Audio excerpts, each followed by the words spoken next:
Hazel, sumama ka na sa amin. Malapit lang naman yung pupuntahan natin. Nasa BGC lang. Wala kang trabaho bukas sa boss mo, kaya sumama ka na, birthday ni Olivia. Umiling ulit siya. Sinubukan siyang hilahin ni Risa pero hindi siya nagpadala. Kahit wala siyang trabaho, kailangan niyang magpahinga. Baka mamaya, tumawag na naman ang boss niyang maraming utos. Hindi ako sasama. Matutulog na lang ako. Hindi ako sanay na pumunta ng bar. Madali ako malasing. Sakit sa ulo pa yan bukas. Kahit libre ko ang laundry mo ng 1 buwan? Hirit ni Olivia sa kanya. Ako ang may birthday, pero mahal kita, kaya ako nagpupumilit sa'yo. Wala sa sariling umiling siya. Tempt me. Kaya ko magbayad ng laundry ko sa loob ng 1 buwan. Kaya hindi pa rin ako sasama. Niyakap nito ang braso niya. Arte naman.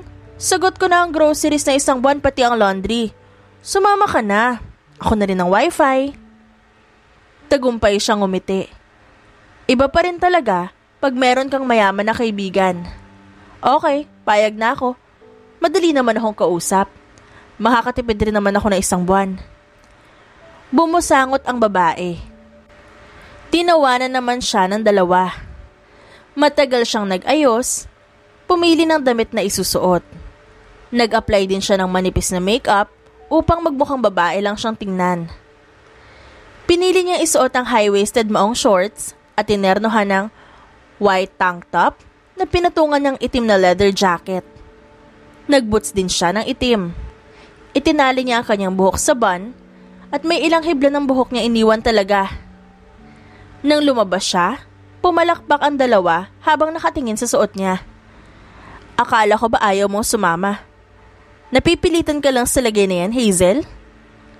Kumindat siya kay Olivia. Bakit? Masama ba?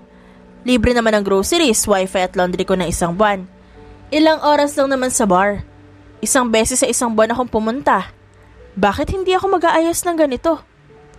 Mas maganda ka pa sa may birthday eh. She flips her hair. Dati na ako maganda. Alam ko yon. Let's go, girl. Kanina ako yung pinipilit nyo. Bilisan na natin. Sabay na nagtinginan ng 2 niyang kaibigan.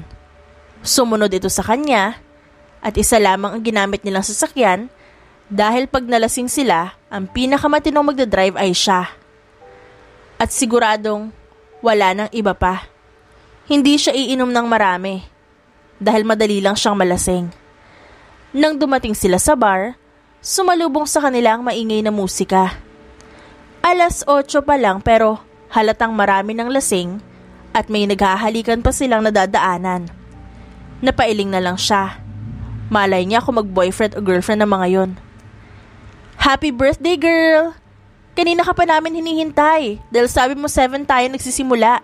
Filipino time, dumating ka ng 8. Sinalubong si Olivia ng mga inimbitahan niya. Nilingon siya nito.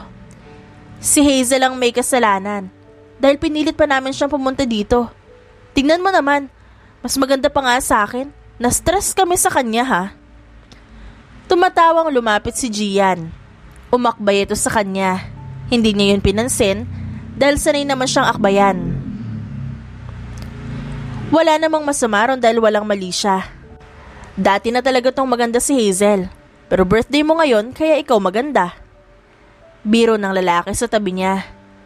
Siniko niya ito habang tumatawa. Samantalang si Olivia naman ay bumusangot.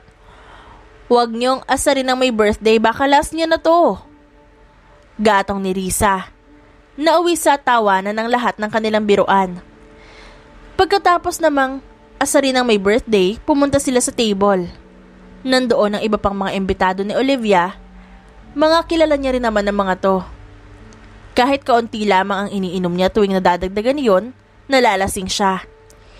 Hinila niya ang kamay ni Risa patungo sa dance floor. Sumabay sila sa musika. Kinembot niya ang puwet at tumalon pa. Puros pag-enjoy lang ang ginagawa niya. Nakakunot ang noo niyang tiningnan ng kaibigan dahil sa lakas ng musika ay hindi niya maintindihan ang sinasabi nito. Hazel, hindi ko maintindihan ang sinasabi mo. Pwede mo bang laksan ang boses mo? Hindi ko marinig, Risa. Nahihilo ako. Pupunta ako sa CR. Iwanan muna kita. Tumango siya noong maintindihan niya ang sinasabi nito. Mas naging klaro iyon dahil nilakasan nga ng babae ang boses nito. Halata rin sa mukha nito na lasing na. Namumula na ang pisngi at hindi na maayos ang tayo. Pati ang pagkamalay sa sarili. Pero siya, hindi pa siya lasing. Sige, umalis ka na. Iwan mo na ako dito. Pupunta ako mamaya sa table. Uuwi na ako dahil gusto ko na magpahinga. Niyakap siya nito. Hindi lang yakap dahil mukhang matutumba na ito dahil sa kalasingan. Aminado siyang ganoon din ang nararamdaman niya ngayon, pero alam niya pa ang nangyayari sa paligid niya. Nang umalis ang kaibigan, bumalik siya sa pagsasayaw. May mga lalaking gustong lumapit o hawakan siya pero agad niyang tinataboy ang mga ito. Lumipas ang ilang oras, bumalik ulit siya sa pag-inom. Dahil sa kalasingan, halos hindi niya alam ang iba pang ginagawa niya. Talagang pagod na siya. Gusto niyang magpahinga. Kinabukasan, mahina siyang napadaing nang maramdaman ang pananakit ng buong katawan niya. Parang binugbog at halos hindi siya makagalaw ng maayos. Ramdam niya ang magkahalong lamig at init na yumayapos sa katawan niya. Yapos? Hindi niya siguradong tanong sa sarili. Tahimik siyang napasinghap noong pagmulat ng mata niya, bumungad sa kanya ang malaadonis na mukha ng isang lalaki. Mukha itong anghel habang natutulog. Sinubukan niyang tanggalin ang kamay nito sa pagkakahawak sa kanya, ngunit mas niyapos siya nito. Napahinga siya ng malalim at ayaw niyang isipin ang katotohanan na maaaring may nangyari nga sa kanila ng lalaking katabi niya. Sa abot ng makakaya niya, ginawa niya ang lahat para makaalis. Hinanap niya ang kanyang gamit, sinuot niya ang nakita niyang malaking long sleeve sa sahig. Nagmuka iyong dress sa kanya dahil sa laki. Sunod niyang hinanap ang kanyang bag at sandals. Bago siya tuluyang lumabas ng kwarto, sumulyap siya ng panghuling beses sa lalaking mahimbing na natutulog sa kama. Sisiguraduhin niyang hindi na magkukrus muli ang landas nila. Tinakpan niya ang muka palabas ng hotel. Agad siyang pumara ng taxi. Nagpahatid sa bahay nila magkakaibigan. Nasa pinto pa lang siya noong marinig niya ang ingay sa loob. Napapikit siya sandali dahil alam niyang siya ang topic ng mga ito. Huminga siya ng malalim bago pinihit ang pinto. Mas naging malinaw sa kanya ang mga boses ng mga tao roon. Saan natin hahanapin si Hazel? Baka kung ano nangyari sa kanya kagabi dahil lasing tayo. Hindi ko alam kung paano ako haharap sa mga magulang niya. Natatakot ako. Bakit pinabayaan ko siya? Problemadong sabi ni Olivia. Pumunta lang naman ako ng CR, bumalik naman ako agad. Pagkatapos wala na siya. Umalis na siya. Ayaw ko rin na humarap sa magulang niya dahil baka bultuhin pa ako ng papa niya. Dahil sa kapabayaan ko. Hindi ko kaya to. Paano na lang kung may kumidap sa kanya? Paano kung hindi na siya makabalik? Narinig niyang sabi ng iba pang naroon. Sabi ko na nga ba? Kasi kagabi, may nakita akong kasama niya. Naghahalikan sila. Hindi ako sigurado kung si Hazel ba yon.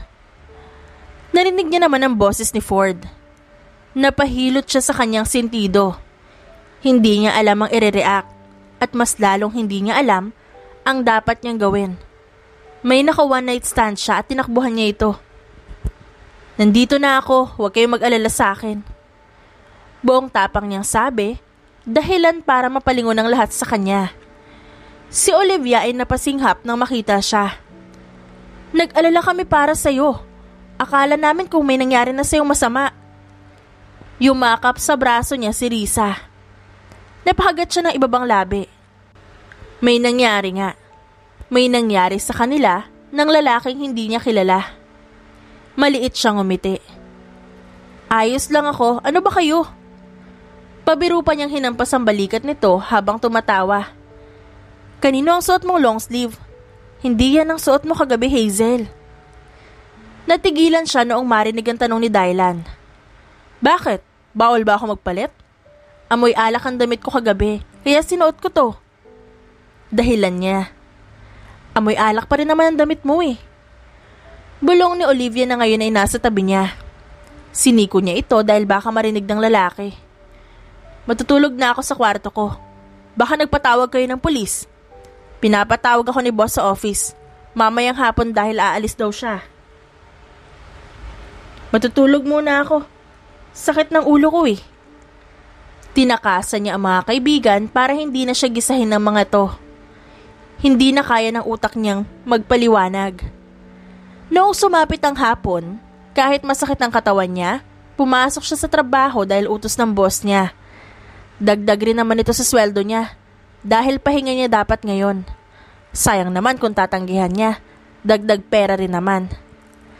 Aalis ako ngayon. Pasensya na talaga, Secretary Hazel.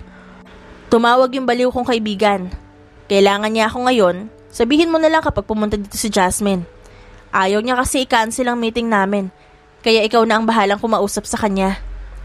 Opo sir, ako nang bahala. Sanay na po ako kay Miss Jasmine. Puntahan niyo na po yung kaibigan niyo. Sanay na rin siya dahil hindi ito ang unang beses na umalis to. May iba pa po ba kayo ibibilin? Wala naman.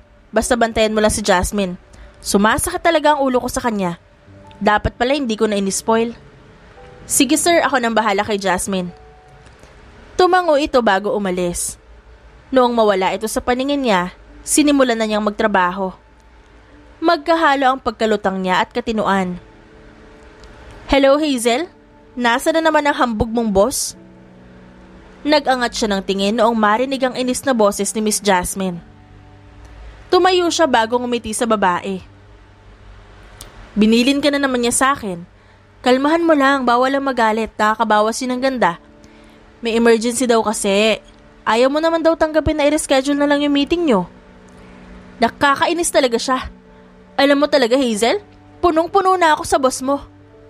Bawasan mo na lang, baka sumobra. Biro pa niya. Mas lalong sumama ang mukha nito.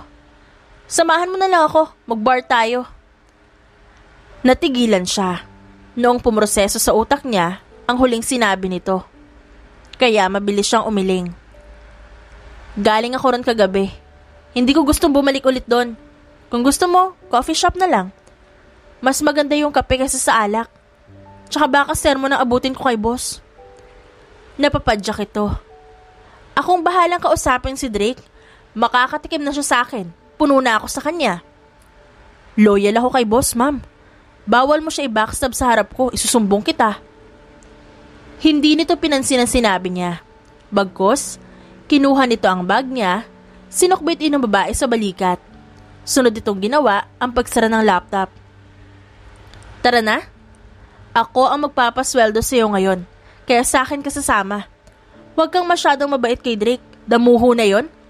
Huwag lang talaga niya akong tatawagan mamaya para sabihin na mag-usap kami. Napakamot siya sa may kanyang tenga at wala siyang nagawa kundi ang sumama sa babae dahil hindi ito nagpapaawat. Hindi ka ata masaya ngayon. May nangyari ba? Masama ba ang loob mo sa boss mo dahil kahit day off mo, pinapapasok ka talaga sa trabaho? Dapat talaga, pinapalayas na siya dahil napakatamad niya. Umiling siya habang tumatawa. Hindi. Kapag naman day off ko, tas pinapasok ako ni sir para samahan, double pay. May iniisip lang talaga ako. Di ko lang talaga alam, naguguluhan ako. Pwede mong sabihin sa akin, makikinig ako. Makakaasa ka na hindi ko sasabihin sa iba. Hinawakan nito ang kamay niya. Napabuntong hininga siya, sabay sandal sa likuran ng upuan. Hindi ko alam kung dapat ko bang sabihin. It was my mistake. Hinayaan ko na mangyari yun. Pero parang pinagsisisihan ko. Napatakip ito sa sarili niyang bibig. Sinabi mo sa akin na pumunta kayo ng bar kagabi. Nalasing ka. Don't tell me may naka one night stand kang lalaki. Nasaan na siya ngayon? Mas lalong bumagsak ang balikat niya. Sumubsob siya sa lamesa. Hindi ko alam ang gagawin ko. Paano kung makita ko siya ulit? Anong gagawin ko kapag nakilala niya ako? Anong sasabihin ko? Ang isipin mo, paano kung may mabuo? Paano kung mabuntis ka? Nakangiwi siyang nagangat ng tingin. Please no. Hindi na nga ako makatulog ng maayos kakaisip. Huwag mo nang dagdagan, Miss Jasmine. Natulog ka naman kasama siya, di ba? Paano kung siya ang unang nagising sa inyo? Napasabunot siya ng buhok at mas lalong nadagdagan ang frustration niya. Mukha siyang bad boy. Baka saktan niya ako. Di naman ako nag-expect. Naiinis lang din ako. Hay nako, don't judge the book by its cover. Alam mo naman na hindi mo siya kilala. Paano kung hinahanap ka na niya ngayon? Tinitigan niya ang babae. Huminga siya ng malalim. Ayaw niyang paasahin ang sarili niya. Paano kung hindi niya ako hinahanap? Lalaki yon. Karamihan wala silang pakialam. Huwag na nga nating isipin yan. Umuwi ka na. Pupuntahan ko si Drake sa bahay niya. Gusto ko siyang kausapin. Magbabakasyon lang ako, saka ko na siya sa sermonan. Tumango siya. Nabago agad ang mood niya dahil siguradong nagrereklamo na naman ang kanyang boss sa kanya. Sa kabilang banda, halos mabaliw si Hover noong hindi niya nakita sa tabi niya ang babaeng kasama niya kagabi. Tumayo siya ngunit halos mabiyak ang kanyang ulo kahit konting galaw. Hubad pa rin ang katawan niya sa ilalim ng kumot. Sinubukan niyang ilibot ang paningin, ngunit wala siyang nakitang babae. Hindi siya makafocus sa trabaho, hindi niya alam kung anong meron sa babae at kung bakit hindi niya ito makalimutan. Tinawagan niya ang kanyang kaibigan, ngunit walang natulong ang mga to. Mas lalo pang nadagdagan ang kanyang iniisip. Alam mo naman na pwede kitang tulungan. Ba't di mo sinasabi sa akin? Napalingon siya kay Drake, isa sa mga kaibigan niya. Kailangan ko ng matinong sagot. Pagod na sagot niya. Tignan mo muna ang CCTV para makuha natin ang mukha niya. Diyos ko naman Drake, matalino ka ba talaga? Bakit hindi mo ginagamit ang utak mo? Babae lang yan, pare. Huwag kang magpapalason. Ayaw ibigay ang CCTV sa akin. Yun lang ba? Ang laki ng problema mo, nandiyan naman si Adonis. Wala sa sariling, napatango siya. Ngayon lang pumasok sa isipan niya. Pati ata kalutangan, sumapi na sa kanya dahil hindi siya makapag-isip ng maayos. Kinabukasan, katulad ng inaasahan niya, ilang beses siyang pinatawag ng boss niya dahil kailangan nito ng kung ano, katulad ng salon pass. May pera naman ito, ngunit ayaw magpagamot. Wag mo na akong tawanan, Hazel. Alam ko ang itsura mong yan. Umiling siya. Tama nga ang sinabi nito dahil kanina pa niya tinatago ang tawa. Punta na kayong doktor, sir. Baka na-dislocate na ang buto mo. Mahirap na, pag nagtagal ikaw ang mahihirapan. Agad itong napaangal. Hindi si Jasmine ang magiging dahilan ng pagpunta ko sa ospital. Itaga mo man sa bato na nilunok ni Darna. Palihim siyang napataas ng kilay at tumawa. Sinabi mo yan. Tinapos niya ang pag-aayos ng gamit niya bago tumayo para lumabas sa opisina nito. May iba pa ba kayong kailangan? Huling tanong niya bago lumabas. Wala na. Pag pumunta dito si Hover, yung kaibigan ko, wag mong papasukin. Sabihin mo, hindi ako tumatanggap ng bisita ngayon. Matutulog muna ako. Sure, yun lang ba? Kapag tumawag si Jasmine, gisingin mo ako. Pagkatapos niya ako sermonan kagabi, wala na siyang ibang ginawa. Palagi niya na lang akong binubulabog pag umaga. Alam niya kung nasan ngayon ang babae, pero hindi niya muna aaminin yun sa boss niya. Ngayon, makikita niya kung may nararamdaman pa rin ito sa babaeng kaibigan niya. Nang iwan niya ang kanyang boss pabalik sa opisina, hindi pa nagtatagal noong may kumatok sa lamesa niya. Napatalon pa siya dahil sa gulat. Nagangat siya ng tingin, pero pinagsisihan niya. Natulala siya sa lalaking nasa harap niya. Ang pamilyar na matangos nitong ilong, ang maamong mukha na pamilyar sa kanya. Miss, ayos ka lang ba? Parang nakakita ka ng multo. Nagkita na ba tayong dalawa? Pamilyar ka sa akin. Napalunok siya ng sariling laway. Umiwas siya ng tingin sa lalaki. dahil hindi niya kaya ang tensyon. Ngayon ko lang kayo nakita. Baka ibang tao ang nakita mo, hindi ako. May mga kamukha kasi ako eh. Alam mo na, generic ang face. Pagsisinungaling niya. Sigurado ka ba? Tumayo siya. Tinitigan niya ang lalaking nasa harap niya. Sariwa pa sa isipan niya ang nangyari sa pagitan nila. Kapag sinabing oo, sigurado ako doon. Pwede ka nang umalis. Hindi tumatanggap ng bisita si boss ngayon. Iminwestra niya ang daan, pero hindi natinig ang lalaki. Nanatili itong nakatingin sa kanya. Narinig mo ba yung sinabi ko? Napakurap ito. Sa huli, natawa ang lalaki. I'm Hoover Santos. Kilala ako ng boss mo. May importante kaming pag-uusapan kaya nandito ako. Mismo, hindi siya tumatanggap ng bisita ngayon kaya pwede ka nang umalis. Napaatras siya noong humakbang palapit sa kanya ang lalaki. May galit ka ba sa akin? Hindi ako maniniwala kapag sinabi mong hindi mo ako kilala o hindi mo pa ako nakikita. Napahilot siya sa kanyang sentido. Isipin mo ang gusto mong isipin. Wala akong pakialam. Paninindigan kong hindi kita kilala. Uulitin ko, hindi tumatanggap si boss ng bisita ngayon kaya bumalik ka na lang sa susunod. Kapag nagpumilit ka, hindi ako magdadalawang isip na ipakuha pa kita sa guard. Natawa ito. Tinaasan niya ng kamay na parang sumusuko. Fine, aalis na ako. Sigurado akong pagbalik ko, alam ko na kung saan mo ko nakilala. Napaupo siya sa kanyang upuan noong hindi na niya nakita ang lalaki. Kinakabahan siya sa huli nitong sinabi. Dahil pagdalaman nito na siya ang babae nitong kasama noong gabi, hindi niya alam ang gagawin niya. Bakit sa dinami-rami ng tao, kaibigan pa ito ni Drake? Akala niya, doon na magtatapos ang lahat.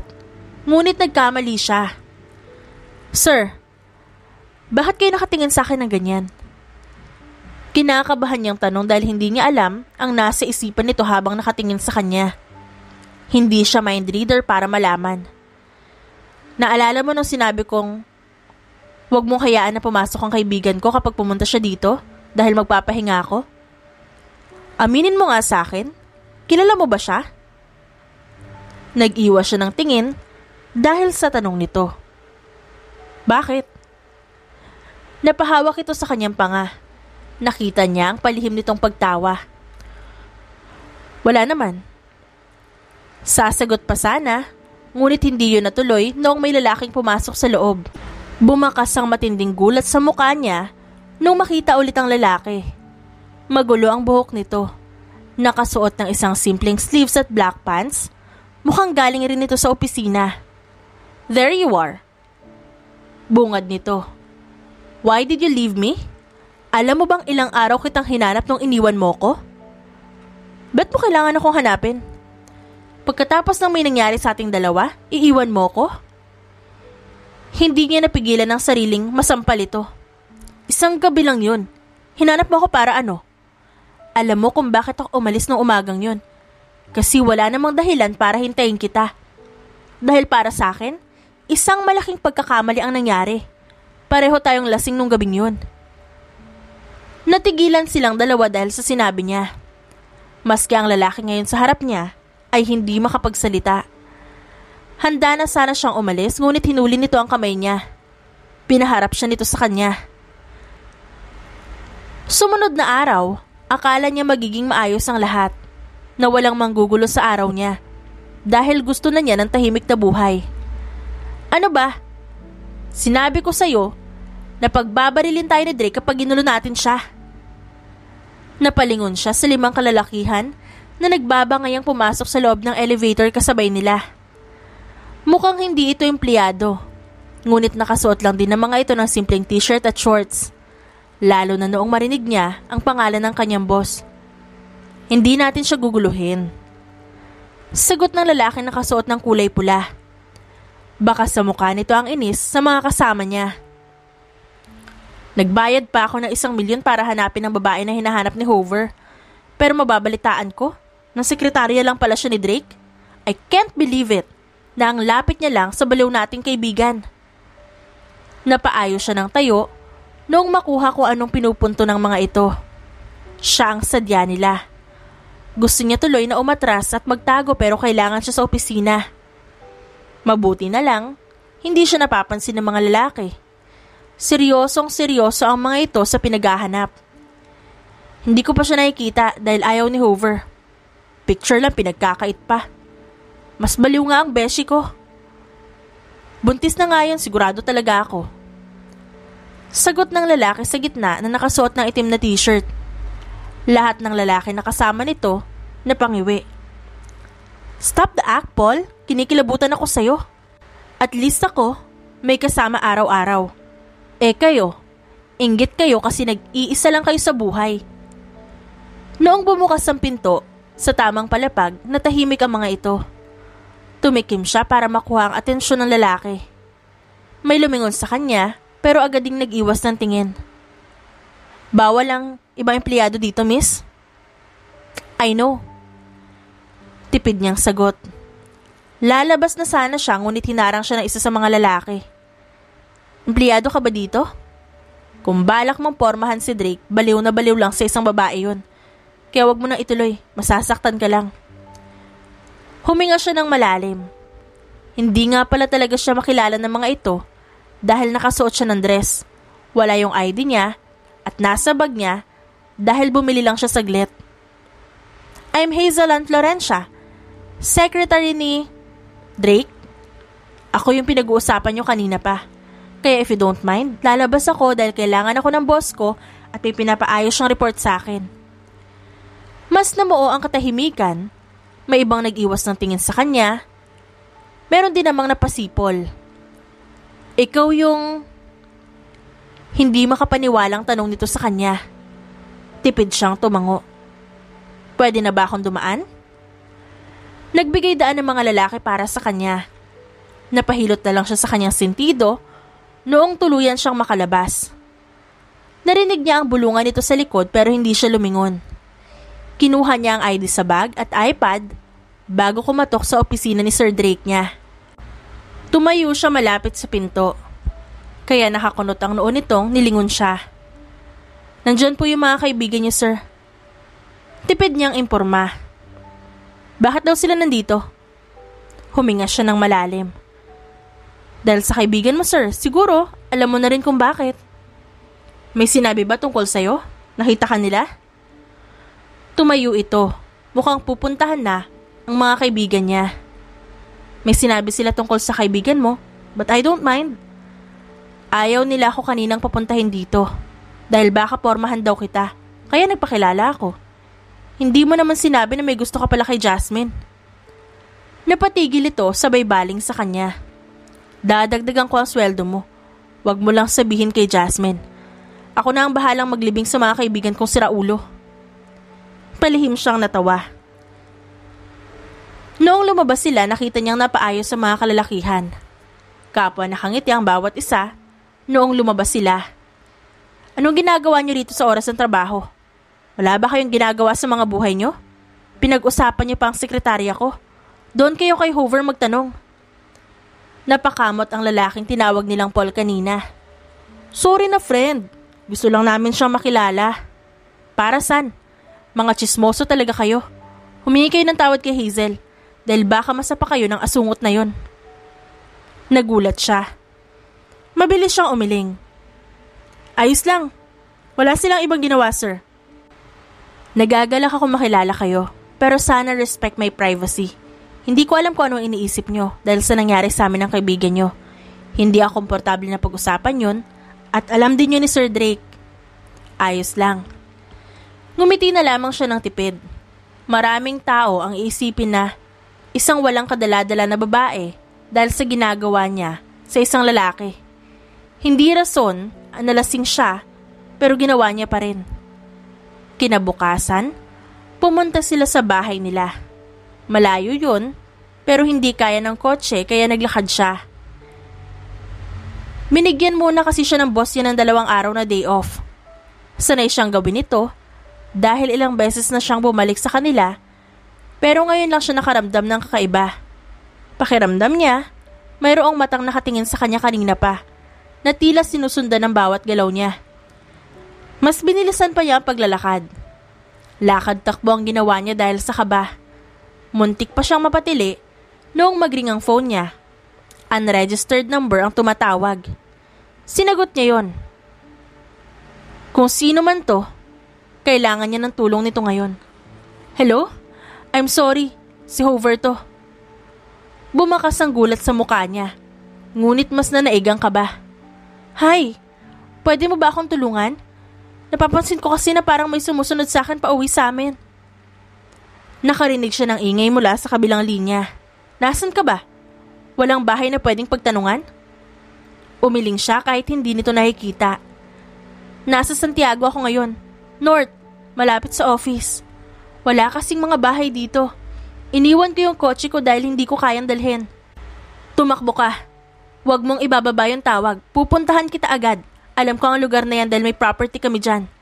Marami ang terorista o magnanakaw na gumagala dyan dahil masyadong bundok. Thank you. Bilisan mo please. Tumigil siya sa pagtakbo noong may humarang sa daan niya. Napapikit siya. Bakit ngayong araw pa nagkataon na walang dumadaang tao? May isang humilas sa bag niya. Ayos ka lang ba, Hazel? Narinig niyang tanong ng lalaki sa telepono. Hindi siya nakasagot at nakafocus ang atensyon niya sa maaaring gawin ng mga magnanakaw at kung paano niya ipaglalaban ang sarili niya. Narinig niya ang malutong na mura nito. Malapit na ako.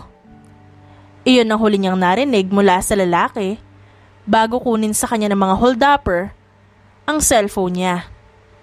Hinanda niya ang sarili para labanan ng lalaki. Akmang sasapakin siya nito, ngunit hindi natuloy noong dumating na ang humaharurot na motor. Binangga nito ang hold-upper at pinagsusuntok. Tumakbo ang mga ito papalayo. Mabilis naman itong lumapit sa kanya. Tinanggal ng binata ang helmet bago siya niyakap. Mabuti na lang tumawag ako sa'yo. Dahil kung hindi, baka may gawin na sa'yo ang mga lalaking yun. Bakit kasi nag-iisa ka lang? Alam mo naman na may posibilidad na mangyari to. Bakas ang magkahalong inis at pangamba sa boses ng lalaki. Rinig na rinig din niya ang malalakas sa tibok ng puso nito. Bago pa man siya may magawang masama, humiwalay na siya rito. Salamat sa pagpunta. Hindi ko alam na mangyayari to. Palagi naman ako umuwi. Siguro dahil taghirap lang talaga ngayon kaya nagawa nila yon. Wala rin kasing dumadaan ng mga tao. Mga busy siguro. Nakita niya ang pagtagis ng bagang nito sabay gulo ng buhok. Tumalikod dito sa kanya at nagsimulang pulutin ng mga gamit na muntik nang nakawin sa kanya. Sa susunod, magpasundo ka sa kakilala mo. Hindi pala dito kasya ang kotse mo. Dapat nagpahatid ka na lang. Paano kung hindi ako tumawag? Baka saktan ka nila. Napalabi siya. Hindi ko nga kasi alam. Sana, inalam mo para hindi nangyari to. Inis nitong buwelta. Malay ko ba kasi? Bakit ka nagagalit sa akin? Tanong niya. Para itong papa niya kung sermonan siya kapag may ginagawa siyang mali. Hinarap siya nito. Muntik pa siyang matumba dahil sa paglayo, mabuti na lang nahawakan siya nito sa bewang niya. Hindi ako nagagalit sa'yo. Nag-aalala ako. At mas nagagalit ako sa sarili ko kung bakit ganito yung nararamdaman ko. Tatanungin kita ulit. Bakit? Oo, may nangyari sa atin. Pero hindi ko alam kung bakit ganito. Naiinis din ako. Dahil baliw ako. Hindi ko alam kung ano nararamdaman ko at bakit ko nararamdaman to. Simula ng gabing yon, desidido akong hanapin ka. Oo, gago ako. Pero may puso rin ako. Gusto kong bumawi dahil una sa lahat may kasalanan din ako. I was your first. Gusto kong panagutan yung ginawa ko. Alam mo bang halos mabaliw ako na paggising ko nung umagang yun, umasa ako na nasa tabi kita pero wala? Sasagot pa sana siya nung makita niya ang dugong dumadaloy sa braso nito. Nataranta siya. Kaya mo pa bang mag-drive? Dadalhin na kita sa ospital. Masakit ba ang sugat mo? Napatingin din doon ang lalaki at mukhang hindi nito naramdaman na nagkaroon siya ng sugat dahil sa pakikipaglaban sa mga magnanakaw. Hindi tayo pwedeng pumunta ng ospital. Hinawakan nito ang kamay niya. Halika na, ayos lang ako. Iuuwi kita sa bahay niyo. Baka hinahanap ka na ng mga magulang mo. Sumakay ulit sila sa motor ng lalaki. Kinakabahan siya buong biyahe. Nag-alala rin siya dahil baka nahihirapan ito. May gamot ba dyan? Salubong niya sa kanyang ina. Nag-aalalang sumalubong ito. Bumakas ang gulat sa mukha nito noong makita na may dugo sa mga damit nila.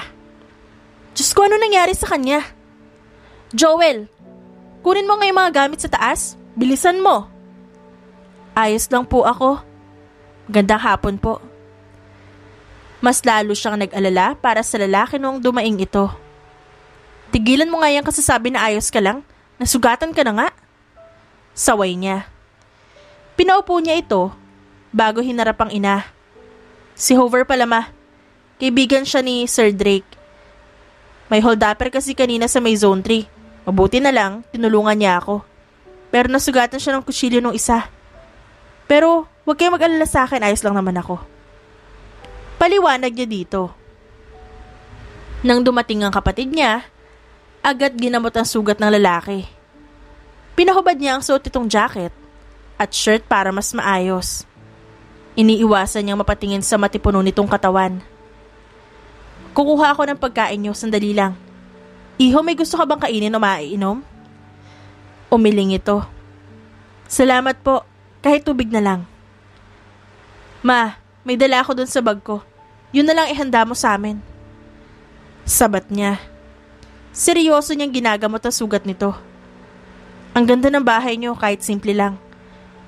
Ngayon alam ko na kung bakit kahit malayo palagi kang babalik dito. Inirapan niya ito at bumuntong hininga siya ng malalim. Huwag mo nga sabihin yan. Alam kong mayaman ka at sigurado ako mansyon ng bahay niyo. Hindi niya natapos ang sasabihin dahil sumabat ito. Maganda ang bahay namin. Mansyon? Oo. Pero puro kasambahay ang makikita mo. Hindi ko nakikita ang pamilya ko dahil palagi silang wala. Busy, may ginagawa. Pero alam mo kung anong kinaganda sa bahay niyo? Kasi kahit hindi mansyon, buo kayo. Magkakasama kayo. Tiningala niya ito. Kilala mo pa ba magulang mo niyan? Umiling ito habang tumatawa. Siyempre kilala ko. Alam ko ang pangalan nila. Hindi kita isasama sa bahay namin. Nakakalungkot doon. Tinampal niya ang binti nito.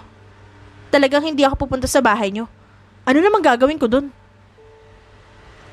Malay mo, ipakilala kita sa mga magulang ko kapag pumunta tayo. Umirap siya. Balak niya sanang sapakin ito, ngunit hindi natuloy noong marinig niya ang pagtikim sa tabi nila. Natigilan ng lalaki. Siya namang agad na napatayo noong makita ang tatay niya nakadarating pa lang. Nandito na po pala kayo. Medyo kinakabahang sabi niya dahil baka narinig nito ang sinasabi ng lalaki kanina. Oo, kanina pa. May bisita ka pala ngayon, hindi mo sinabi sa amin. Alanganing tumango siya. Tumayo naman si Hoover at tumabi sa kanya. Magandang umaga po, tay. Siniko niya ito. Pinanlakihan niya ng mata ang lalaki. Ay, magandang umaga po, sir. Ako po pala si Hoover, kaibigan ng anak niyo. Hinatid ko lang siya. Tiningnan siya ng kanyang tatay sa panuring tingin mula ulo hanggang paa. Ano nangyari sa braso mo? May gasgas rin ang motor mo sa labas. May nangyari ba? Sasagot na sana ito pero humarang siya. Kanina po kasi, may magnanakaw. Tinulungan niya ako kaya siya yung nadali. Tipid itong tumango. Maraming salamat sa pagtulong sa anak ko. Kumain na ba kayo? Dumito ka muna. Baka mahirapan ka dahil may sugat ka sa balikat mo. Malawak nang umiti si Hoover. Napailing na lamang siya. Hindi pa nga siya sanay sa presensya nito, ngunit tila ay magtatagal pa ang pagstay ng binata sa kanilang bahay. Kasabay nila ang lalaki ng lunch. Halos magtinginan sila palagi ng kanyang ina dahil baka ayaw nito sa ulam nila. Nagpakatay pa talaga ng manok ang tatay niya. Sana pala ate palagi mong kasama yung bisita mo para pumapayag si tatay na katayin yung manok niya. Nung birthday ko hindi niya ako binigyan. May favoritism yata. Close na agad sila ni tatay. Kala mo naman hindi galit kanina. Pagmamaktol ng kapatid niya. Sinuntok niya ang balikat nito. Tumahimik ka nga. Hindi ko alam kung ano lulutuin kanina.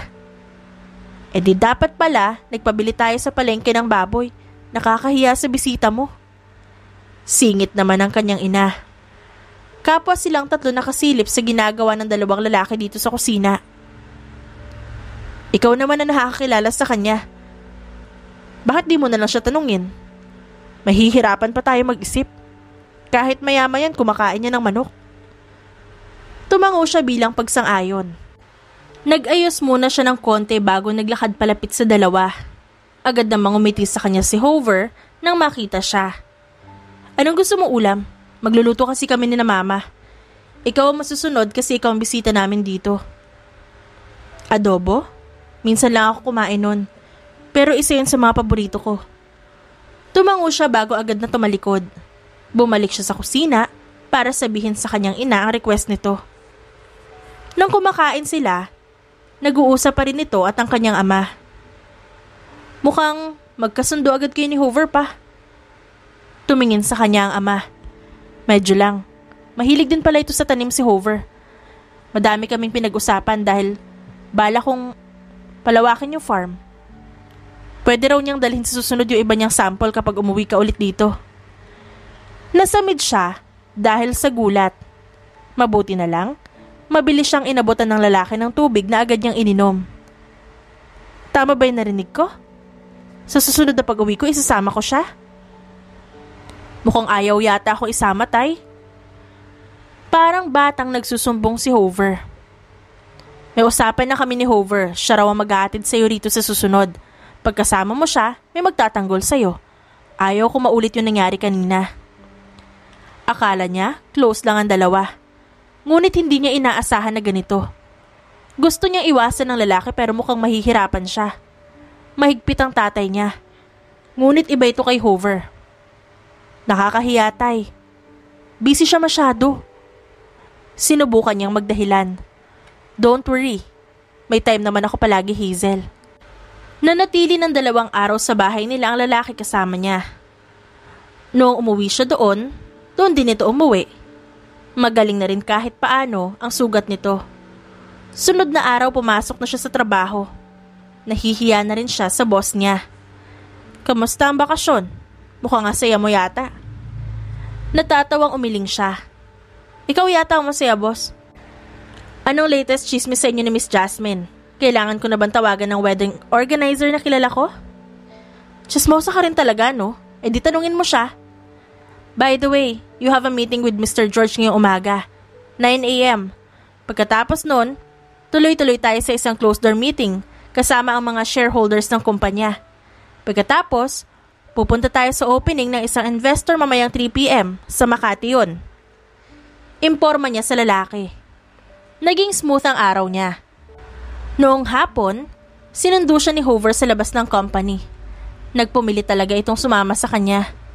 Sa motor mo tayo sasakay? Tanong niya nang makalapit siya sa lalaki. Yes, ma'am. Nakangiting sagot nito bago inabot sa kanya isang puting helmet. Pero nakaskirt ako. Bumaba ang tingin nito sa kanya. Humawak ka ng mahigpit. Mabagalan tayo, Hazel. Hindi kita ipapahamak. Pagkatapos itong ayusin ang helmet niya, in-start na nito ang motor. Umangka siya sa likod nito. Nagulat siya noong kunin nito ang kamay niya. Pinulupot ito ng lalaki sa kanyang bewang. Yakapin mo lang ako ng mahigpit. Pumunta silang dalawa sa isang coffee shop sa BGC. Maganda ang ambience at relaxing. Pwede pang magbasa ng libro sa loob.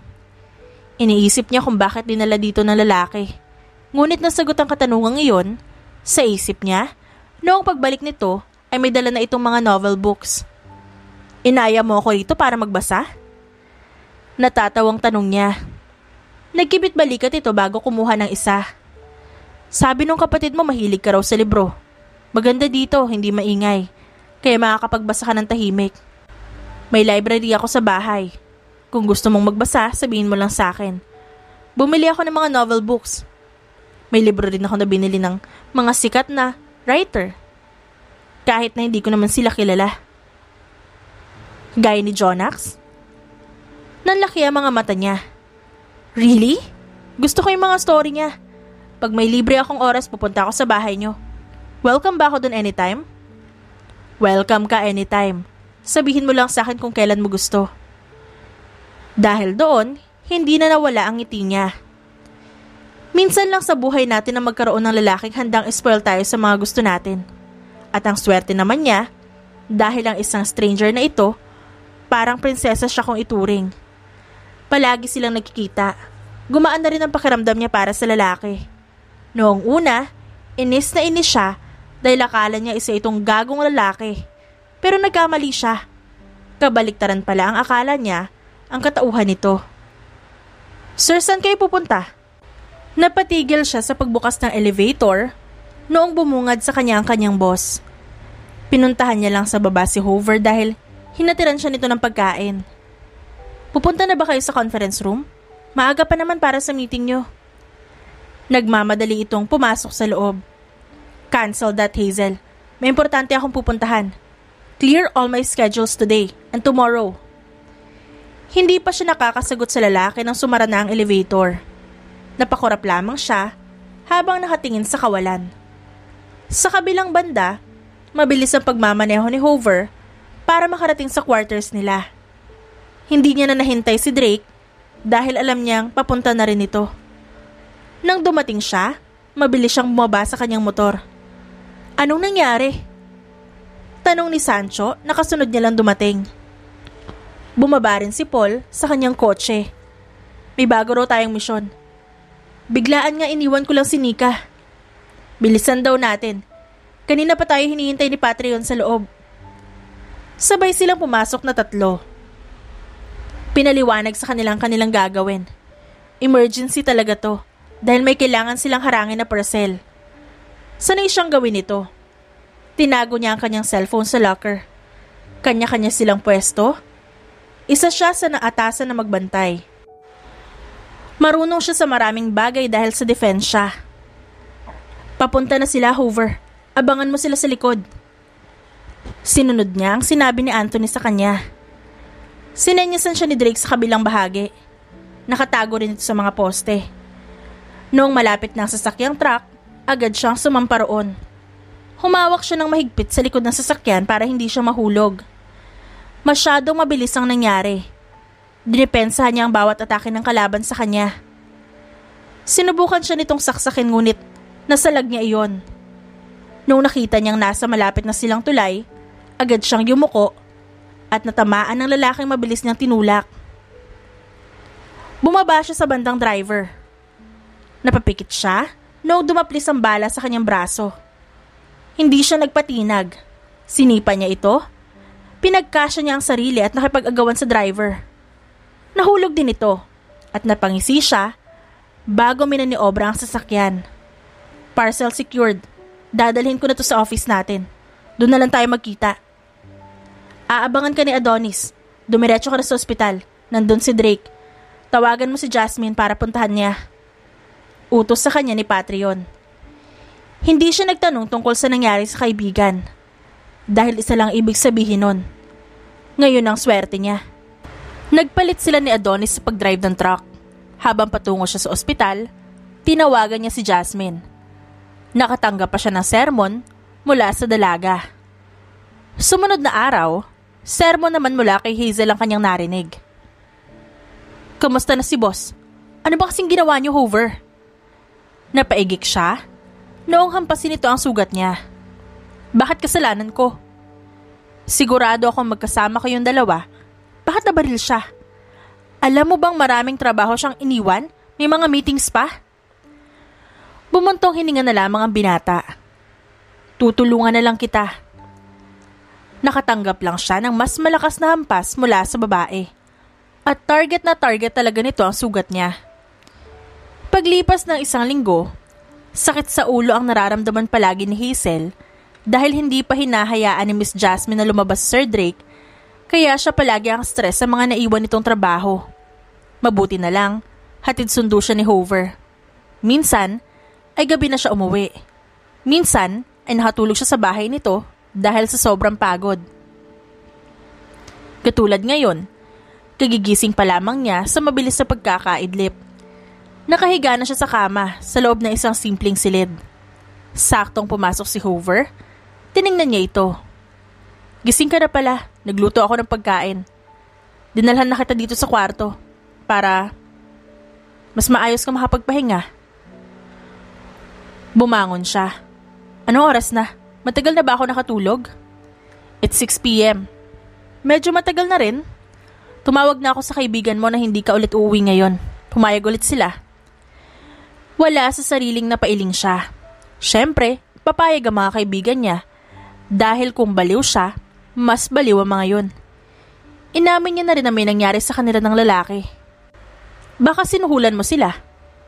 Biro niya, bago bumaba sa kama. Wala nga akong ginawa. Tumawag pala si Dre kanina, papasok na raw siya bukas. Kaya mababawasan ang trabaho mo. Yumakap siya sa braso nito. Hulog ka talaga ng langit.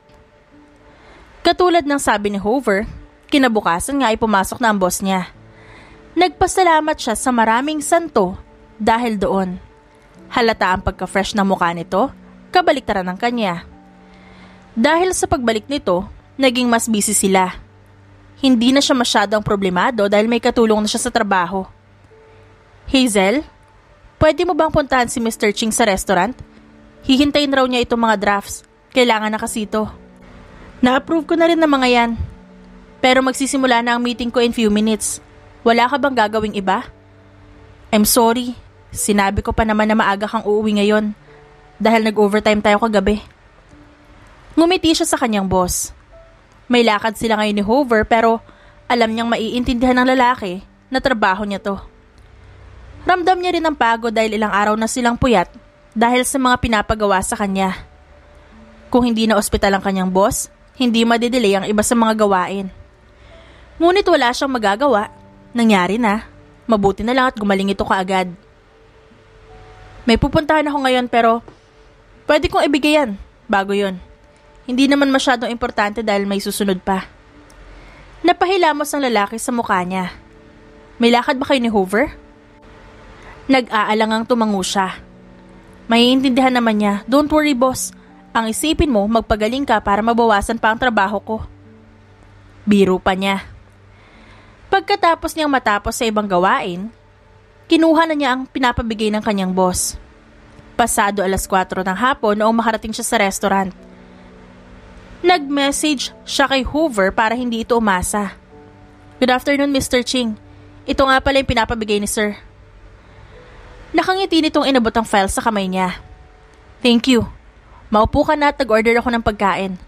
Medyo matagal na rin kasi ako naghihintay. Kumain ka muna bago ka umalis. Wala ka bang ibang gagawin? Meron, sir. Tumango ito. Makakapaghintay naman yun. Bawal tumanggi sa pagkain. Napabuntong hininga siya. Tiningnan niya ang kanyang relo. Parang ang bilis ng oras para sa kanya. Pumayag siyang kumain kasama si Mr. Ching. Hindi lang siya umiimik kapag wala naman itong tanong. Are you single? Bigla siyang nasamid sa tanong nito. Pardon? May boyfriend na ako, Mr. Ching. Sa katunayan, hinihintay niya ako ngayon. Palihim siyang napairap. Matanda na rin naman ng lalaki. Papasa na ito bilang sugar daddy. Ngunit, mas gusto niya ang kanyang Hoover. I'm sorry, hindi ganon. Gusto sana kitang ereto sa anak ko. Businessman din, katulad ko. Kaibigan siya ni Drake. Pilit siyang umiti. Businessman din ang boyfriend ko, kaya hindi ako interesado sa ibang lalaki bukod sa kanya. Hindi niya natapos ang sasabihin noong masalubong niya ng tingin si Hoover sa isang table. Excuse me. Mabilis siyang tumayo. Kinuha niya ang kanyang bag. Hinabol niya ang lalaki at sinubukan niyang tawagin ang pangalan nito pero hindi siya pinapakinggan. Hoover, sandali nga! Sigaw niya. Hindi tumigil ang lalaki kaya mas binilisan niya ang takbo. Muntik pa siyang madapa noong nasira ang heels niya. Inis niyang tinanggal yon bago inasinta para tamaan ng lalaki. Pagbato niya, tumama ito sa ulo nito. Dahil sa ginawa niya, nakuha niya ang atensyon ng lalaki kaya lumingon ito sa kanya. Bakit ka ba umalis? Bakit nga ba? Gusto mo pala ng matanda. Sana, nagpatanda na lang ako. Kanina pa ako naghihintay sa'yo. Sasabihin mo may trabaho, pero bakit kasama mo ang lalaking yon? Di ko na talaga kaya to, Hazel. Inis nitong sabi, kaya medyo napaatras pa siya dahil sa gulat. Naiinis niyang ginulo ang kanyang buhok dahil sa pagpipigil niya ng inis, dahil may kasalanan din siya. Hindi ko gustong kasama siya. Hindi ba sinabi ko naman sa'yo na may trabaho pa ako? Kung pwedeng sa susunod na lang? May inutos sa akin si Sir Drake at importante yun. Iniisip ko na papayag ka at naiintindihan mo ko. Hindi ako nag-reply. Mahinang usal nito. Uuwi na lang ako. Walang magandang patutunguhan kung parehong mainit ang ulo nating dalawa. Inayos niya ang kanyang bag at handa na siyang umalis. Ngunit hindi pa man siya nakakailang hakbang nang hilahin siya nito at yakapin sa bandang likuran. Kung pwede lang, ako na lang sana ang boss mo. Time naman natin bukas. Ilang araw na kitang hinatid sundo pero wala pa rin tayong oras sa isa't isa. Oo na. Hindi na ako magpapasuyo kasi hindi mo naman ako susuyuin. Ikaw lagi ang panalo eh. Sinuklian niya ng yakap ang lalaki. Huwag ka nang magtampo. Para kang boyfriend kung magtampo dyan. Hindi naman talaga sila.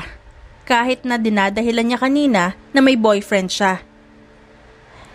Pinahinga nito ang kanyang muka sa kanyang balikat. That's our life. Swerte niya nung gabing yon. Boyfriend mo ako sa ayaw at sa gusto mo. Walang pwedeng lalaki na manligaw sa'yo. Mahina niyang hinampas ang balikat nito. Tumingala siya sa lalaki. Masama niya itong tiningnan. Swerte pa talaga? Malas ka mo. At kapag ikaw talaga napahamak sa ginawa mo, kung anong sugat o galos mo, uulitin ko. Inakbayan lang siya nito habang tumatawa. Uwi na tayo. Malambing na sabi nito. Hindi na siya nagulat noong sa bahay niya siya nito inuwi. Matutulog na ako ng maaga. Bukas na lang tayo mag-usap. Nakakapagod magtrabaho. Paalam niya. Pumanhik siya patungo sa pangalawang palapag. Bago siya natulog, nag-shower muna siya. Kinabukasan, pasado 7:00 noong magising siya. Late na siya sa kanyang trabaho. Tumakbo siya papunta sa CR dahil naduduwal. Napahawak siya sa kanyang ulo dahil sa hindi maipaliwanag na sakit. May problema ba? Nanghihina siyang umupo sa upuan sa harap ng lalaki habang hawak ang ulo niya. Ilang araw na siyang nakakaramdam ng pagkahilo. Minsan, kapag may gusto siyang kainin, ngunit hindi niya mabili. Masakit na naman yung ulo ko. Hindi ko alam kung bakit. Kasi natulog naman ako ng maayos kagabi. Maaga nga ako natulog kasi nga 'di ba paalam ko sa'yo magpapahinga na ako. Ganun naman ang ginawa ko pero ang sakit talaga ng ulo ko. Nag-aalalang nilapitan siya nito. Pumunta na kaya tayo ospital? Sasabihin ko kay Drake na hindi ka papasok ngayon. Palagi kang babad sa trabaho. Hindi na ako tatanggi. Baka mamatay pa ako, no? Naramdaman niya ang paghigpit ng kamay nito sa kanyang balikat. Huwag mong sasabihin yan. Kukunin ko lang yung susi sa kwarto ko. Kukuha rin ako ng jacket mo. Mabilis lang, hintayin mo ako. Nanghihina siyang tumango. Ilang sandali, bumalik din ito kaagad. Tahimik siya buong biyahe. Nang makarating sila sa ospital, agad siyang chinek ng doktor. Kinunan siya ng dugo at BP para sa test. Dok, gaano ba katagal yung test? Mga 1 oras hanggang 2. Pwede bang balikan na lang namin? Kakain lang muna kami, hindi pa kasi siya nag-breakfast. Hinawakan niya ang kamay ni Hoover para pigilan nito. Hintayin na lang natin. Medyo maayos na rin naman ang pakiramdam ko para diretso na tayo uwi. Tiningnan siya nito. Ako ang masusunod ngayon dahil may sakit ka. Kanina ka pa hindi kumakain. Matigas kasi ang ulo mo. Oo nga, Miss Hazel. Bumalik na lang kayo mamaya para busog ka na. Sakto, pagbalik nyo, nandito na yon. Singit ng doktor. Katulad ng gusto ni Hoover, Kumain silang dalawa sa malapit na restaurant. Konti lang ang kinain niya dahil hindi niya gusto ang lasa. Pagbalik nilang dalawa, masaya silang sinalubong ng doktor. May hawak itong brown envelope at sa tingin niya, yun ang resulta. "Doc, kumusta?" Tanong agad niya. "Well, based sa findings, maayos naman ang lagay mo, Miss Sanchez. Wala kang sakit. Congratulations, you're almost 1 month pregnant. I suggest na umiwas ka sa stress at huwag masyado magpuyat dahil nagdadalang tao ka." Narinig niya ang pagsinghap ng lalaki habang siya ay natigilan sa isang tabi. Hindi siya nakagalaw sa kanyang kinauupuan. Masaya siya sa balita ngunit hindi niya alam kung alin sa mga emosyon na nararamdaman niya ang uunahin ngayon. Nagbunga ang nangyari sa kanilang dalawa ni Hoover. Walang duda. Nagulat ba kayo? Siguro ay hindi niyo akalain. Ganyan talaga ang mga reaksyon. Hula ko first time. I-refer kita sa kakilala kong OB-GYN ni Miss Sanchez. Para mas maalagaan kayong dalawa ni baby. Kailangan mong mag-ingat. Para sa kaligtasan niyo. "Dok, may tanong. Babae ba o lalaki?" Tumawa ang doktor. "Sa ngayon, hindi pa natin matutukoy kung babae ba siya o lalaki. Ilang buwan pa bago malalaman. Nade-develop pa lang ang bata." "Totoo ba talaga to, Dok?" Iyon ang unang salita na lumabas sa bibig niya. Nang tumango ito, saka lamang pumroseso sa utak niya na totoo ngang buntis siya. Nang makalabas sila sa office ng doktor, panay ang daldal ng lalaki. Pinakikinggan naman niya yon. "Hindi ako magtataka pero sigurado akong anak ko yan. Magkakaanak na tayo, Hazel. Hindi ko masyadong matandaan pero ginalingan ko yata sa performance ko. Paano kung kambal?" Napahawak siya sa kanyang sentido dahil sa daldal nito. "At gusto mo pa talagang dagdagan?" Matunog itong humalakhak. "Ikaw ang bahala. Dahil alam ko mahirap ang magbuntis. Basta susuportahan kita. Kasama mo ako. Buntis tayong dalawa ngayon." Hindi pa siya pinayagan ng lalaki na pumasok kinabukasan. Nagplano silang ayusin ang tungkol sa kanila. Para na rin kapag lumabas ang anak nila, ay meron silang ikukwento sa anak. "Bitaw na, papasok na ako sa trabaho ngayon. Ilang araw na akong absent. Nakakahiya kay boss, kahit kaibigan mo pa siya. May priority ako dahil may plano ako. Bitaw na, Hoover, magkita na lang tayo mamayang hapon." Mas lalong humigpit ang pagkakahawak nito sa kanya. Napahinga naman siya ng malalim dahil ilang oras na ito nakayapos sa kanya at tila ayaw siya nitong pakawalan. "Babayaran na lang kita, huwag ka nang pumasok. Kaya naman na ni Drake ang sarili niya. Masaya na siya. Kaya niya na yun. Maghanap na lang siya ng kapalit mo. Buntis ka. Sabi ni Doc, bawal ang stress. Makita ko nga lang ang mukha ng lalaki niyo, naiirita na ako eh." Agad siyang napaangal at humarap dito. "Anong maghanap ng kapalit ko? Tatanggalan mo pa ako ng trabaho? Para namang hindi mo nakikita na kapag pupasok ako, araw-araw nga tayo magkasama. Hindi ko nakakasama si Risa at Olivia. At saka, kaya ko pa naman, 1 buwan pa lang. Mag-iingat ako." Napaungot ito at sinubsob nito ang mukha sa kanyang balikat. "Nag-aalala lang naman ako. Baka kasi mapano kayo? Paano kung may kailangan ka tapos wala ka mapagsabihan? Ibibili ka ba nun ni Drake? May cellphone naman, tatawagan kita. Ang mga simpleng bagay hindi mo na dapat pinoproblema." Sumimangot ito. "Kasi paano kung malayo ako? Hindi ko agad madala. May food delivery naman. At ang daming delivery boy sa Pilipinas." Mas sumimangot ito at bumagsak din ang balikat. "Konting suporta naman, Hazel. Babantayan kita sa kumpanya. Hindi na ako papasok sa trabaho. Babantayan kita hanggat ayaw mo mag-resign." Nagkibit balikat siya. "Okay." Paminsan-minsan ay nasa office ng kanyang boss tumatambay ang lalaki. Kaya naman palaging nagrereklamo ang boss niya na sawa na siya sa mukha ni Hoover.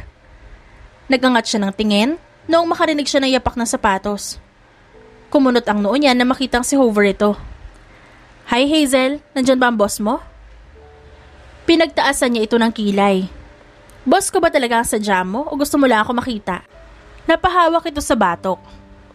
Saka ngumiti sa kanya. "Pwede bang pareho?" Kakausapin ko ang boss mo para makasama kita. Bumili ako ng pagkain natin. Palihim niyang kinagat ang ibabang labi. Napahawak siya sa kanyang tiyan. Bigla tuloy siyang nagutom nang maamoy niya ang pagkain. Sinuntok niya sa balikat ang lalaki. Wala siya ngayon. Nasa importanteng meeting. Bawal guluhin. Bumalik ka na lang bukas kung yan ang sasabihin mo. Bakit? Bawal ko makasama ang girlfriend ko? Malambing nitong tanong. Mahina siyang natawa. Bakit nga ba? Nagkikita pa lang tayo kanina, mismo na agad ako. Diyan ka na lang, huwag kang magulo dahil nagtatrabaho ako. Bawal pumasok sa loob dahil may ginagawa sila ni Jasmine. Napanguso ang lalaki, ngunit wala ito ibang nagawa kundi sundin ang gusto niya.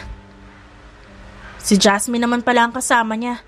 Kakain lang tayo tas babalik din agad. Sapakin ko siya kapag umangal. Hinampas niya ang balikat nito. Tumigil ka na nga.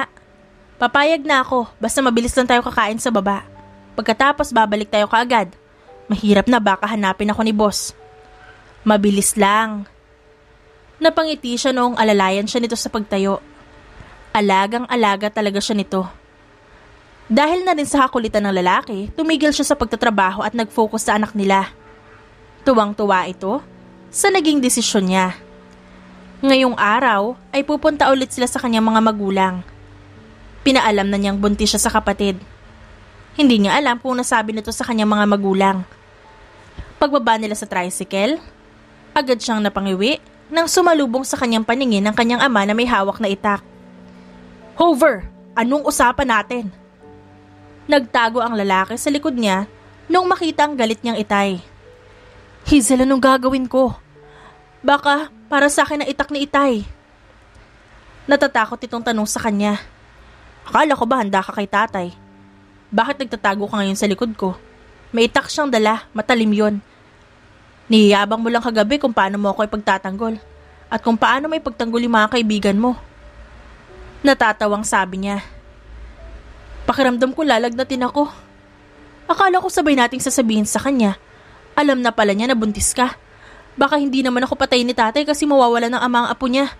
Tapos syempre hindi ako papayag dahil hindi kita iiwan. Kausapin mo na si tatay. Hihintayin ka namin ni baby. Kakain lang ako kasi nagugutom na kami. Paalam niya at pinatakan niya ng halik sa pisngi ang lalaki bago mabilis na pumasok sa loob. Ma, galit ba kayo sa akin? Naglalambing na niyakap niya ang kanyang ina. Sinong hindi magagalit? Noong sinama mo siya rito, ay kaibigan lang ang pakilala mo. Pero ngayon babalik ang buntis at si Hover ang ama. Hindi pa kayo kasal dalawa anak, pero nauna pa yung pagbubuntis mo. May hinanakit itong sagot. Hinilig niya ang ulo sa balikat nito. Sorry po, mama. Pangako ko po hindi ko kayo bibiguin dahil buntis ako. Pananagutin naman po ako ni Hoover. Totoo nga ba? Opo. Siya pa nga yung mas excited sa akin. Huwag kayong mag-alala, ma. Sigurado ako sa kanya. Ngayon ko lang naramdaman ito. Pero alam kong nasa tamang tao ako. Gusto lang namin na mapabuti ka. At kung talagang mahal ka ni Hoover, patunayan niya. Ayaw ko sa lalaking sa una lang magaling. Ang responsibilidad ay responsibilidad. Nakangiti siyang tumango. Opo. Tumulong siya ng ilang oras sa loob. Nagpapahinga siya sa sala noong pumasok ang lalaki. Walang pagdadalawang isip siya nitong nilapitan. Hoover, ano nangyari? Hindi maipinta ang mukha ng lalaki habang may mga dugo sa kanyang damit at sa iba ay sa muka. Kinabahan tuloy siya dahil mukhang sariwa. Tinapik-tapik niya ang pisngi ng lalaki. Hoover, magsalita ka nga. Ako yung kinakabahan dahil sa'yo. Buhay ka pa naman kaya sigurado akong hindi ka initak ni tatay. Kaninong dugo itong nasa damit mo? Kumurap ang lalaki ng ilang beses. Ang saya palang magkatay ng manok nyo. Kaso nagalit si tatay. Dahil 5 yung kinuha ko. Tignan mo, marami akong dugo. Dahil hinabol pa ako ng manok. Kumunot ang noo niya dahil sa pagtataka. Ha? Hinabol ka nung kinatay mong manok? Paninigurado niyang tanong. Ha? Ang ibig kong sabihin, bigla pang lumipad kanina kasi nabitawan ni tatay. Love naman, hindi na yun mabubuhay ulit kasi kinatay na nga namin. Umamba ito ng yakap sa kanya, ngunit agad ding binawi. Maghuhugas muna ako, magpapalit na rin ng damit. Baka madumihan ka kapag humawak ko sa'yo. Tutulungan ko pa ulit si tatay. Alam mo na, nagpapalakas. Nginisihan niya ito. Talaga ba? Akala ko ba walang magpapasunod sa'yo? Dahil buhay mo naman yan. Hindi ko pa rin yan makakalimutan dahil yun ang una nating pag-aaway. Para lang kasi hindi sinipot nagtampo agad. At talagang hinayaan mo lang ako. Gusto ko sanang magtampo palagi pero naalala ko hindi mo rin ako susuyuin. Sa huli, ako yung susuyo sa'yo. Pinag-cross niya ang kanyang braso. Tama naman ako nun at dapat lang talaga. Oo na, mahal na prinsesa, tama ka na palagi. Maghuhugas lang ako dahil baka tawagin ako ni tatay at ako ang isunod niya kaysa manok. Pagkatapos ito mag-ayos, bumalik ito kung nasa ng kanyang ama. Madaling pakisamahan si Hoover, kaya siguradong iyon ang dahilan kung bakit naging close nito ang pamilya niya. Noong nasa harap sila, nag-uusap ulit ang kanyang pamilya at si Hoover kung minsan ay sumisingit siya. Hoover, ngayon pa lang, alagaan mo na ang anak ko. Binuntis mo, kaya panagutan mo ang ginawa mo. At huwag mong paiiyakin, dahil kapag bumalik ka dito, iitakin talaga kita. Wala akong pakialam kung makulong ako.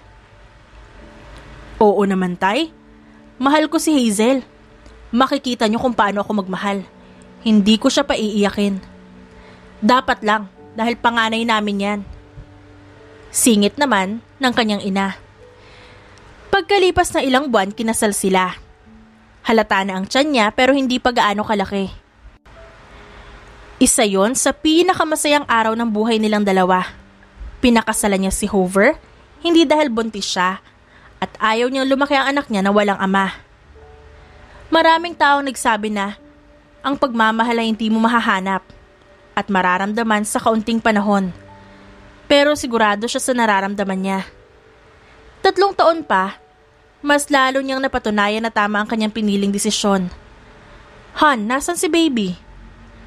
Naglalambing na niyakap niya ang asawa nang salubungin niya ito. Katulad ng palagi nitong porma, corporate attire, at galing ito sa trabaho. Nasa taas natutulog, katatapos ko pa lang siyang painumin ng gatas kaya nakatulog pa lang. Yumakap ito pabalik. Nakakapagod sa trabaho, wala ka kasi doon. Hinalikan nito ang pisngi niya. Mahina siyang natawa dahil sa ginawa nito. Charge ka na. Ang kulit-kulit ni Hunter kanina. Sobrang nagtatatakbo. Kung nakita mo lang kanina, sigurado akong maaga kang tatanda. Kwento niya at masigla ang bata palagi. Kahit nakakapagod, tuwang-tuwa siya kapag masaya ito. Mahirap maging ina. Lalo na't ayaw niyang nasasaktan ng kanyang anak. Napagod ka ba? Malambing naman itong tanong. Siyempre hindi. Masaya akong bantayan ng anak natin habang lumalaki siya. Alam mo naman na ako mismo ang ayaw mahiwalay sa kanya, di ba? Hinalikan siya nito. Napangiti siya at tinugon ng sinimulang halik ng lalaki. Narinig niya ang pagdaing nito at mas naging agresibo. Bago pa man mapunta sa kung saan, bumitaw na siya. Napanguso na lang ito dahil sa ginawa niyang paglayo. That's enough, Hoover. Baka makita tayo ng anak mo. Sasabihin ko lang na gumagawa ang daddy niya ng paraan para magkaroon siya ng maraming kapatid. Agad niya naman itong sinapak. Ewan ko sa'yo. Ang galing talaga magplano ng tadhana. Kailangan mo lang nahanapin kung sino ang tamang tao para sa tamang pagmamahal. Pasalamat siya dahil hindi siya pinahirapan masyado ng tadhana sa paghahanap ng taong para sa kanya. The end. At dyan nagtatapos ang ating kwentong pinamagatang My One Night Lover.